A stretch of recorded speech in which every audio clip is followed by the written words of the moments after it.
साई बंदगी सतनाम बंदी छोड़ सतगुरु कबीर साहिब की जय हो। आज हम जानेंगे सतगुरु नितिन साहिब से एक सत्संग के माध्यम से कि हम सब अविनाशी जीव हैं, हम सब अविनाशी हैं, लेकिन काल ने हमें फंसा दिया है। तो यहाँ से जो निकलने का रास्ता है वो सतगुरु देव ही बता सकते हैं। सतगुरु देव ही हमारे जीवन को मोक्ष करवा सकते हैं। तो आज सत्संग लाइव सत्संग होगा, तो सत्संग को आपने बड़े विवेक के साथ और बुद्धि को लगा के सुनना है। साई बंदगी सतनाम आवाज कर सकते। तो आज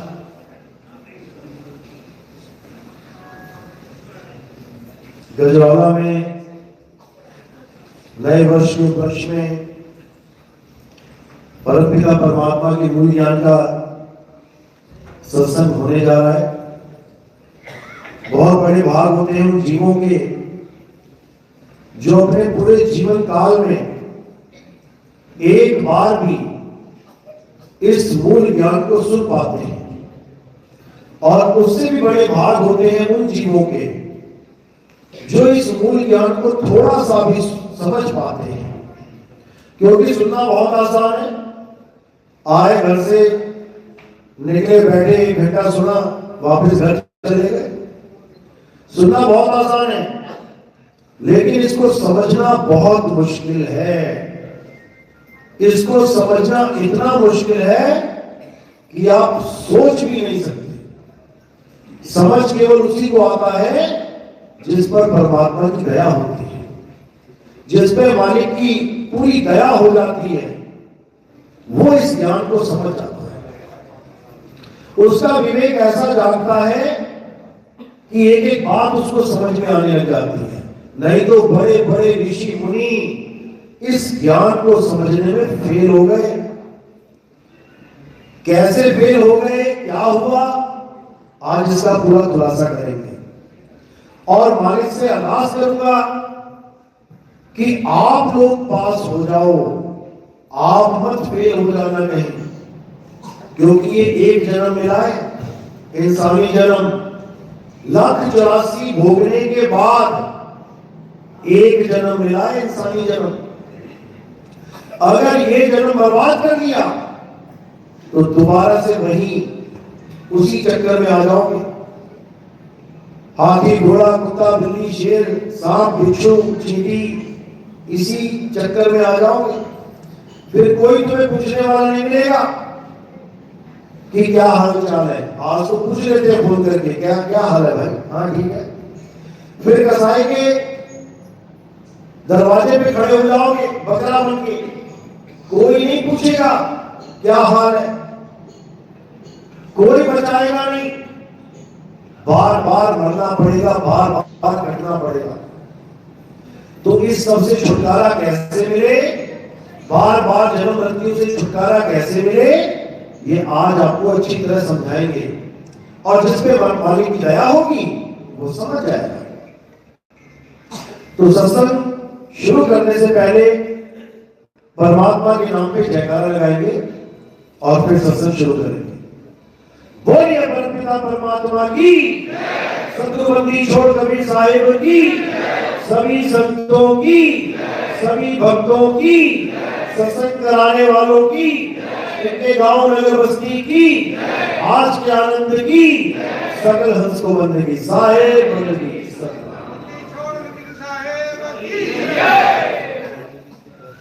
तो साहिब समझा रहे हैं कि ऐ जियरा तू अमर लोक का, बड़ा कालवश आई हो, मन ही स्वरूपी देव निरंजन, तुम्हें राखे भरमाई हो।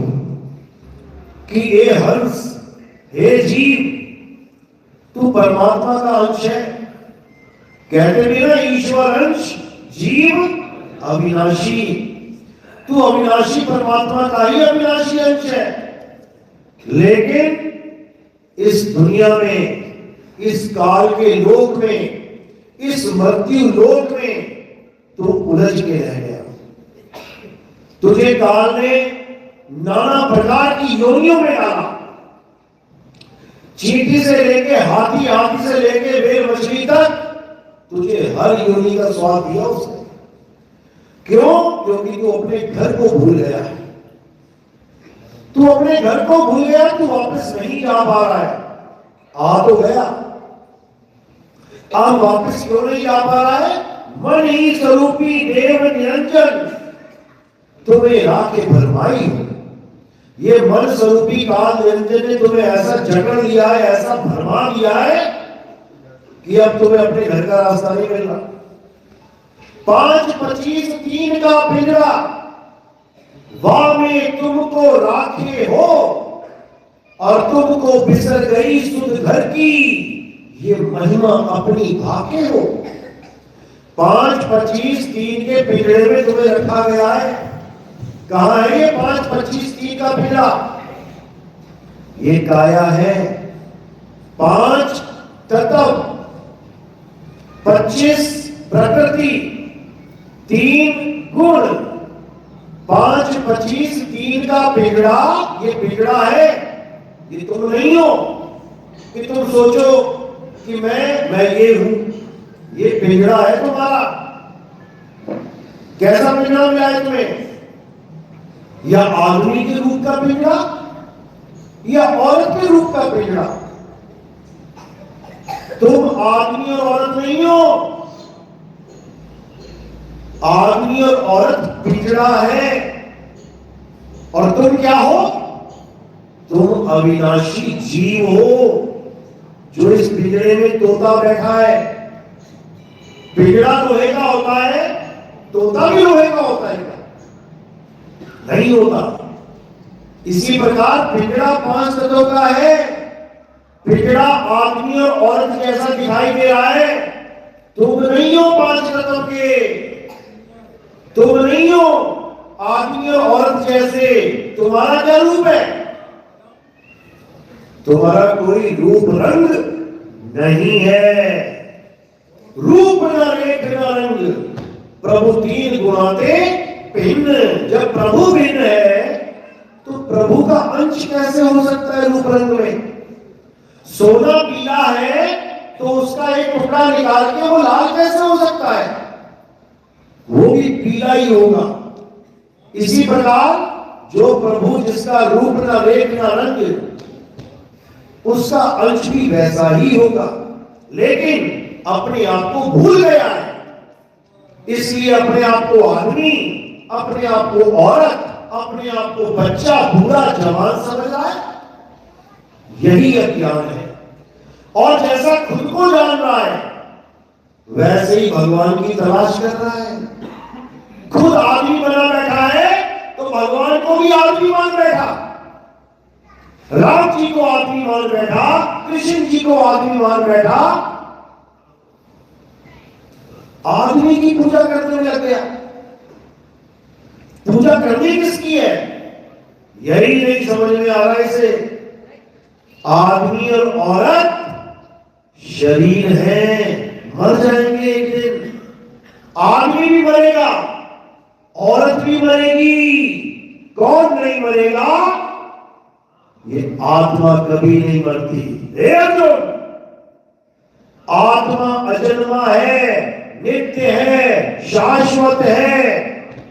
आत्मा का ना तो कभी जन्म होता है, ना ही आत्मा की कभी मृत्यु होती है। इस आत्मा को ना तो कोई शस्त्र काट सकता है, ना अग्नि जला सकती है, ना वायु सुखा सकती है, ना जल भिगो सकता है। इस आत्मा को कभी कुछ नहीं होता। हे अर्जुन, इस दुनिया में 2 प्रकार के तत्व हैं।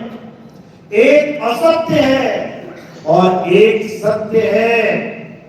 असत्य तो तुम काया को जानो, जो पल पल बदलती है, जो जन्मती और मर जाती है। जब छोटे से बच्चे थे तो कितने से थे? धीरे धीरे धीरे बड़े हुए काया बदल रही है, यानी असत्य है, झूठ है, माया है। जो माया है वो हमेशा बदलती है। जो बदले सो माया संतो, जो बदले सो माया। अब तुम्हारा शरीर बदल रहा है तो गुरु जी का भी शरीर बदलना, वो भी माया है। राम जी का शरीर बदल रहा है, वो भी माया है। हनुमान जी का शरीर बदल रहा है, वो भी माया है। कृष्ण जी का शरीर बदला, वो भी माया है, क्योंकि काया ही माया है। तो माया से रहित कौन है? हे अर्जुन, मेरी त्रिगुणी माया को केवल वो लाभ पाता है जो मेरे सत्य स्वरूप को जान लेता है। मैं ये शरीर नहीं हूं। हे अर्जुन, ना तू शरीर है, हम ये शरीर नहीं है। शरीर तो इस जीवात्मा के कपड़े हैं। कपड़ों के मारे जाने पर भी आत्मा का कभी नाश नहीं होता। हम आत्मा हैं, हम ये शरीर नहीं है। जब हम शरीर नहीं है तो हम आदमी औरत कैसे हुए? आदमी औरत तो केवल शरीर का नाम है। और कोई कहे कि विष्णु जी आदमी है, ये उसकी गलतफहमी है। कोई कहे कृष्ण जी आदमी है, ये उसकी गलतफहमी है। विष्णु जी का पहला अवतार क्या था? मछली का। अब मछलियां खुश हो गई कि हमारा भगवान हमारे रूप में आ गया। मछलियों का भगवान मछली कैसा ही होगा? उन्होंने मछली को भगवान मान लिया। उसके बाद कछुआ बन गए, कुरुम अवतार। कछुए खुश हो गए कि हमारा भगवान हमारे जैसा मिल गया हमने तो। कछुआ ही भगवान है। हंसी आएगी ये सुन के। उसके बाद वराह अवतार, जंगली सुअर का अवतार लिया, जो दोनों दांतों के ऊपर पृथ्वी वाला सीन देखते हैं आप। तो सारे वराह, सारे जंगली सुअर खुश हो गए कि भगवान हमारे जैसा है। धीरे धीरे धीरे धीरे राम कृष्ण जी का अवतार लिया तो मनुष्य अवतार में आ गए। अब हम मनुष्य ये मान के बैठ गए कि हमारा भगवान तो हमारे जैसा है। उसके दो हाथ हैं, दो पैर हैं, सिर है, जांघ है, भुजाएं हैं। ये भी हमारी गलतफहमी है। विष्णु जी ना तो मछली है, ना कछुआ है, ना वराह है, ना नरसिंह है, ना राम है, ना कृष्ण है, और ना ही विष्णु जी का जो शरीर दिखाई दे रहा है वैसे। कोई सोचे कि विष्णु जी आदमी है, वो आदमी भी नहीं है। जब देवताओं में बैठ के राक्षस अमृत की बूंद पीने लगा तो किसने गला काटा उसका? विष्णु जी ने। लेकिन क्या वो आदमी था कोई? कौन था? औरत के रूप में आए गला काटने के लिए। जब भोले शंकर को भस्मासुर ने सिर पे हाथ रखने के लिए दौड़ाया तो कौन आया? विष्णु जी आए। आदमी बन के आए क्या? औरत बन के आए। अब औरतें ये मान के बैठ जाएंगे विष्णु जी तो औरत है, हमने तो औरत देखा है। तो उनकी अज्ञानता है। विष्णु जी ना आदमी है, ना औरत है, ना कछुआ है, ना मछली है, ना वराह है। वो शरीर है ही नहीं, वो आत्मा है। हे अर्जुन, तू और मैं आत्मा है। ऐसा कोई समय नहीं था जब तू, मैं और ये राजा महाराजा नहीं थे, और ऐसा कोई समय नहीं होगा जब तू, मैं और ये राजा महाराजा नहीं होंगे। हम शरीर नहीं है। शरीर तो हमारी माया है। हे अर्जुन, मैं इस माया के पीछे छुपा रहता हूं।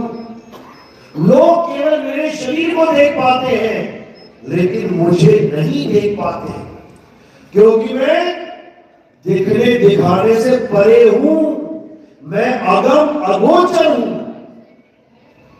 और जो गोचर वस्तु है, जो दिखाई देती है, वो सब माया है। गो गोचर जहां लग मन जाई, तहां लग माया जानो भाई। इसलिए हे अर्जुन, मुझे केवल वही जान पाते हैं जो मुझे आत्म स्वरूप के रूप में जानते हैं, नहीं तो सब मेरी काया में ही उलझ के रह जाते हैं। हे अर्जुन, इस दुनिया में एक ही सत्य है, और वो सत्य है आत्मदेव। उसी आत्मा की वजह से सारी सृष्टि चल रही है। उसी आत्मा की वजह से आप खा रहे हो, पी रहे हो, आप बातें कर रहे हो, गा रहे हो, बजा रहे हो, आप मंदिर जा रहे हो आत्मा की वजह से, आप मस्जिद जा रहे हो आत्मा की वजह से, आप गुरुद्वारे जा रहे हो, आप चर्च जा रहे हो आत्मा की वजह से, आप जयकारे भी लगा रहे हो तो आत्मा की वजह से, अगर तुम जय श्री राम बोल रहे हो आत्मा की वजह से, तुम अल्लाहू अकबर बोल रहे हो आत्मा की वजह से, तुम गॉड गॉड, तुम वाहिगुरु वाहिगुरु बोल रहे हो आत्मा की वजह से। तुम आत्मा को तो नहीं जान पाए, लेकिन तुमने इंसानों के द्वारा बनाए हुए नामों को पकड़ के अपना जीवन जी लिया। अब जिस आत्मा की वजह से सब कुछ चल रहा है, क्या आप उस आत्मा को जान पा रहे हो? आत्मा का नाम तो सुना ना सबने, आत्मा, सबने आत्मा का नाम सुना है? आप खड़े करो, जिसने आत्मा का नाम सुना है सबने सुना है। किसी गली के नुक्कड़ में भी चले जाओगे ना और किसी बच्चे से भी पूछोगे, बेटा कभी आत्मा का नाम सुना है, वो भी कहेगा हाँ। किसी मुसलमान से पूछोगे, बेटा आत्मा का नाम सुना है, वो भी कहेगा हाँ। किसी ईसाई से पूछोगे आत्मा का नाम सुनेगा, वो भी कहेगा हाँ। किसी सिख से पूछोगे आत्मा का नाम सुना है, वो भी कहेगा हाँ। आत्मा का नाम सबने सुना है। अपनी अपनी आत्मा लेके आए हो आप अपने साथ, किसी की घर में तो नहीं रह गई। पता लगा भैंस को पानी पिला रहे जल्दबाजी में, वही रहेगी बाल्टी के पास पड़ी हुई, या आटा वाटा गूंद के रोटी बनाने लगे चूल्हे के पास ही पड़ी रहेगी आत्मा। सब लेके आ जाओ अपनी आत्मा, चेक कर लो, हाथ लगा के एक बार जरा, पता लगा बोल ही रहे हो, घर में पड़ी हो, तुम चेक भी नहीं कर पाओगे, क्योंकि उसको चेक करने का मीटर भी नहीं है कहीं। लेकिन उसका प्रमाण है कि यहां आत्मा है। क्यों? क्या प्रमाण है? क्योंकि आप बैठे हो, चल रहे हो, बोल रहे हो, हिल रहे हो, ये प्रमाण है कि आत्मा है। और जब आत्मा नहीं होगी तो क्या होगा? तो मिट्टी की ढेरी की तरह पड़े होंगे एक जगह, ना कपड़ों का पता होगा, ना बालों का पता होगा कहां जा रहे हैं। अभी कपड़े खराब हो जाए, बाल टेढ़े हो जाए तो घर से बाहर नहीं निकलोगे बिना कंघी किए, बिना प्रेस किए। और जब आत्मा नहीं है तो नंगे ही पड़े हो, कौन देगा वहां पे? किसको क्या पता क्या हो रहा है? तो ये सारा आत्मा का खेल है। इसलिए कबीर साहब समझा रहे हैं कि जल में नींद प्यासी, मोहे देखत आवे हासी, आत्म ज्ञान बिना नर भटके, कभी काबा कभी काशी। मुसलमान भी आत्मा को जान रहा है, हिंदू भी आत्मा को जान रहा है, लेकिन पहचान नहीं रहे। नाम सबने सुना है, लेकिन जानते नहीं कि आत्म तत्व है क्या। यही कबीर साहब समझा रहे हैं। कबीर आत्म ज्ञान का बड़ा नगर में शोर, और पूछो कैसी आत्मा, तो देते दांत निपोर। बड़े बड़े ज्ञानी 7-7 दिन का अखंड गीता का पाठ चल रहा है, 7 दिन आत्मा आत्मा आत्मा कर रहे हैं, और 7वें दिन खत्म करके पूजा किसकी करवा देंगे? पत्थर की। अब कहां गई आत्मा? यूट्यूब चैनल देखोगे, बड़े बड़े बाबा जी आत्मज्ञान कर रहे हैं। हे जीव, तू मालिक का अंश है, तेरा कोई अस्त्र शस्त्र तेरा बिगाड़ नहीं सकता। परमात्मा का, भगवान विष्णु का दिव्यास्त्र तेरा कुछ बिगाड़ नहीं सकता। तू आत्मा है, तू आत्मा है। उसके बाद उस बेचारी आत्मा को क्या बुझवा देंगे? पत्थर। आत्मा आत्मा आत्मा करके पत्थर की पूजा करवा दी। ये आत्मज्ञानी नहीं है। तुम्हें आत्मा आत्मा बोल के गोवर्धन पर्वत के चक्कर लगवा दिए। ये आत्मज्ञान नहीं है, ये पत्थर ज्ञान है। क्या राम जी पत्थर के थे या कृष्ण जी पत्थर के थे? ना राम जी पत्थर के थे ना कृष्ण जी पत्थर के थे। उन्होंने तो पत्थर को भी इंसान बना डाला था। किसको बनाया था? अहिल्या को। अहिल्या को जैसी पैर लगा वो पत्थर से इंसान बन गई। यानी भगवान इतना महान है कि पत्थर को इंसान बना दे, और इंसान उससे भी बड़ा महान है जो भगवान को ही पत्थर बना दे। ये इंसान की महानता है भाई। साहिब बंदगी चला नहीं, टाइम लगेगा। कहते जहां कबीर करे गुरुआई और वहां निरंजन द्वंद्व मचाई। अभी यहां पत्थर के जयकारे लगवा रहा होता तो ये माइक डबल आवाज में बोलता। अब जहां सत्य की बात चली वहां ये भी धोखा दे गया। कहता यार छोड़, बसी बसाई बस्ती उजाड़ेगा मेरी। तो ये होता ही है। आ गई देखो, शर्म है, ऐसी बात नहीं। सुन गई बात उसे। हेलो हेलो, चलो इतनी लाज तो रख ली। तो बात यहां पर है सत्य और असत्य की। सत्य वो होता है जो अखंड है। हे अर्जुन, आत्मा अखंड है। आत्मा को कोई शस्त्र खंडित नहीं कर सकता। उस आत्मा को जानो। और जिस भगवान को हम पूज रहे हैं वो 2 मिनट में खंडित हो जाता है। भले 1 करोड़ रुपए की मूर्ति ले आओ तुम, 1 करोड़ रुपए की मूर्ति लेके आए, ट्रक पे लादते उतारने लगे और टूट गई, गिर के थोड़ी सी टूट गई, तो क्या हो गया उस 1 करोड़ का? उसका बेड़ा गर्क हो गया। वो 1 करोड़ गया पानी में, गया कि नहीं? 1 करोड़ पानी में नहीं फेंक सकते। हाँ, 1 करोड़ की मूर्ति जरूर जाएगी पानी में। जब भगवान की मूर्ति खंडित हो जाती है तो कहां जाती है? पानी में। ऐसे भगवान की पूजा नहीं बोली कृष्ण जी ने जो पानी में चला जाए। हे अर्जुन, आत्मा को पानी भिगो नहीं सकता, और जिसको तुम भगवान माने बैठे हो वो भिगो भी देता है, जला भी देता है। हे अर्जुन, इस एक जन्म में अगर तुमने आत्मा का ज्ञान प्राप्त नहीं किया तो तुम्हारा ये अनमोल जीवन नष्ट हो जाएगा। इसलिए अध्याय 4 34वें श्लोक में क्या बोला? हे अर्जुन, जो ज्ञान मैं तुम्हें समझा रहा हूं, जो आत्मा का ज्ञान मैं तुम्हें बता रहा हूं, इस ज्ञान को प्राप्त करने के लिए ऐसे गुरु की शरण में जाओ जिसने आत्मा को जान लिया है। जिसने अपनी आत्मा को जान लिया है वो तुम्हारी आत्मा का भी भेद बता सकता है। जिसने अपनी आत्मा को ही नहीं जाना वो खुद भी पत्थर पूजेगा और तुझे भी पत्थर पूजवाएगा, क्योंकि वो आत्मा को नहीं जानता। वो केवल सुनी सुनाई बात, लिखी हुई बात बोल रहा है, उसने उसका अनुभव नहीं किया है। यही कबीर साहब समझा रहे हैं कि कबीर आत्म ज्ञान में डूब मरा संसार। बिना आत्म ज्ञान के सारा संसार डूब मर रहा है, कोई बचाने वाला नहीं है।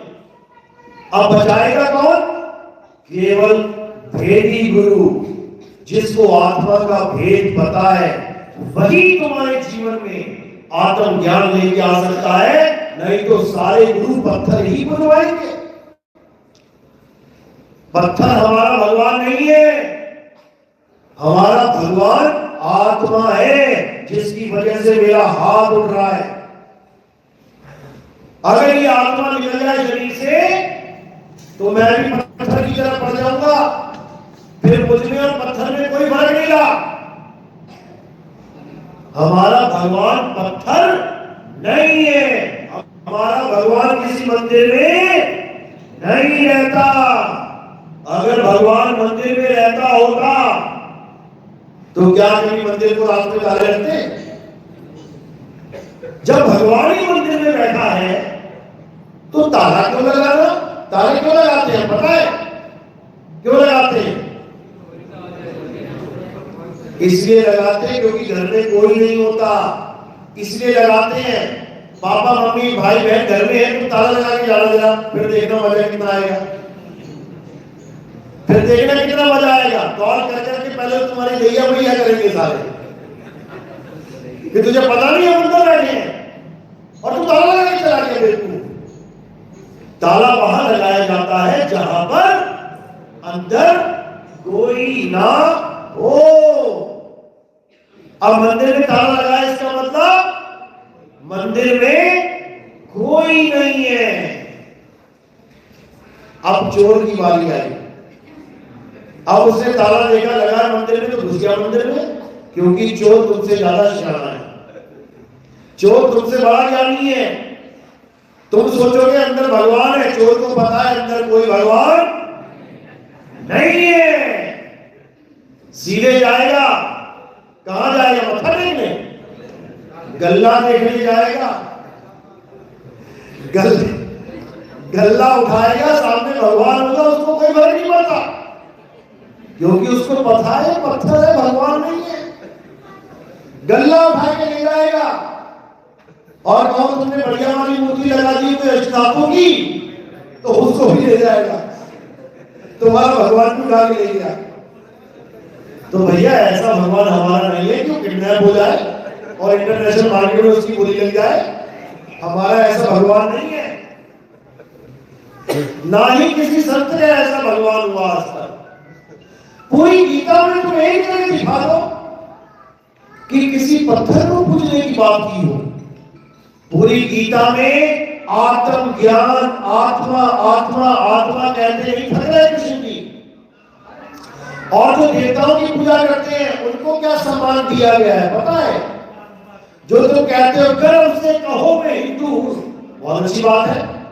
क्या करते हो आप हिंदू हो? तो मैं देवताओं की पूजा करता हूं। अध्याय 7 23वां श्लोक पढ़ो, अध्याय 7 23वां श्लोक पढ़ो, उसमें क्या लिखा है? अर्जुन, जिनकी कम अकल होती है, जिनकी बुद्धि कम होती है, जो अल्प बुद्धि लोग होते हैं, वो देवताओं की पूजा करते हैं। पढ़ो जरा, पढ़ो, तुम्हें पता लगे कौन सा सर्टिफिकेट दे रहे हैं कृष्ण जी तुम्हें।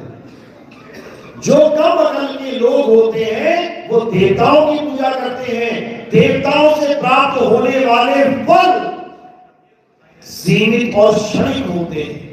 गणेश जी की पूजा करी, मांग लिया कुछ, बहुत बढ़िया अच्छी बात है। गणेश जी ने कार दे दी, तुमने कार मांगी मिल गई, तुमने गणेश जी की फोटो भी लगा दी डैशबोर्ड पे। हफ्ते बाद क्या हुआ? कार का क्रैश हो गया और सारी कार खत्म, पूरा परिवार खत्म। अब जो क्रेन वाला उठा रहा देख रहा गणेश जी उसी में है, उसी कार में गणेश जी भी है, महेश जी भी है, सब है, लेकिन एक्सीडेंट नहीं बचा पाया। इसीलिए बोला गया गीता में कि देवताओं की पूजा करने वाले कम अकल लोग होते हैं, अल्पबुद्धि जीव है वो, उनको प्राप्त होने वाला फल सीमित और क्षणिक होता है। देवताओं की पूजा करने वाले देवलोक को जाते हैं, पितरों की पूजा करने वाले पितरलोक को जाते हैं, भूतों की पूजा करने वाले भूतों के भी जन्म लेते हैं। ये तीनों अज्ञानी मुझे प्राप्त नहीं कर सकते। क्यों नहीं कर सकते? ऐसा नहीं कि वो कृष्ण जी की पूजा नहीं करते उनके बीच में, बिल्कुल करते होंगे, लेकिन वो ये कह रहे हैं कि जो मुझे भी देवता मान के पूजा करे, एक इंसान मान के, आदमी की तरह देख के मुझे पूजा करे, वो भी मेरी माया से मुक्त नहीं हो सकता, उसको भी वो परम धाम नहीं मिल सकता। क्योंकि अगर कोई मुझे देवता मान के पूजा कर रहा है तो देव भी एक योनि है। जैसे कुत्ता, बिल्ली, हाथी, घोड़ा, नर, नारी, किन्नर, यक्ष, गण, गंधर्व, देव, पितर, राक्षस, चंडाल, ये सब योनियां हैं, यानी शरीर हैं। जो मुझे शरीर मान के पूजा करता है वो कभी मुझे प्राप्त नहीं कर सकता। क्यों? क्योंकि हे अर्जुन, मैं शरीर नहीं हूं, मैं ये 10 इंद्रियां नहीं हूं, मैं आंख, कान, बाल, हाथ, पैर, मुख नहीं हूं। इसीलिए बार बार समझा रहे हैं कि जो मुझे आत्मा करके जानता है वही ज्ञानी मेरे स्वरूप को पहचानता है। और ये कब पहचान पाएंगे? मुझे आपकी आत्मा का ज्ञान कैसे हो सकता है कि आप एक आत्मा है? मैं कैसे जानूं कि आप एक आत्मा है? मैं कैसे जानूं कि आपकी आत्मा का स्वरूप क्या है? क्या तरीका है उसको जानने का? कोई मीटर लगा है क्या कि टेस्ट कर दूं मैं वहां पे? जैसे आपके घर में पंखा है, सबके घर में पंखा है, पूरे देश में पंखे लगे हैं, पूरे वर्ल्ड में पंखे लगे हैं, मेरे घर भी लगा है। अब मुझे ये जानना है कि बाकी पंखे कैसे काम कर रहे हैं, उनको चलाने वाला करंट कैसा है। तो मुझे किसी और के पास जाकर वहां चेक करने की जरूरत नहीं है।